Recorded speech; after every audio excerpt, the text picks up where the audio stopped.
Mr. Parker wants to identify the types of activities in which high school students participate after school, so he surveys the 12th graders in his science classes. The table shows the results of the survey. First, we'll show how to use the data in the table to construct a double bar graph. So you can already see I've constructed an X and Y axis. And one thing I would want to make sure that I can do is label everything correctly. So on the left side is going to be obviously numbers of boys and girls, and you'll see the activities as we go through. So about 36 boys, okay? So I'll choose a color for boys. We'll just go with blue. And we'll start out at about 35 and fill in like so, okay? And what about for girls? We'll choose red, and that's 24, so that's about right there. Okay. Let's choose for talk to friends. That's boys, so we're going to go 6. It's about right there. And as far as girls, it was 30, so that's going to be up to about right there. For do homework, 15 for boys. And for girls was 18, so we'll go about right here. So anyway, this is about how you make a double bar graph.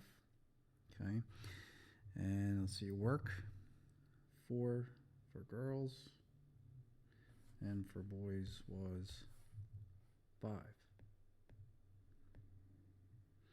Okay, and you would have to make some kind of key like so, where you would say boys and girls like so people know what they're looking at. Okay, and you would also need to have labels here. So sports, and the next one was talk to friends. So we'll just say talk to friends. And then do homework.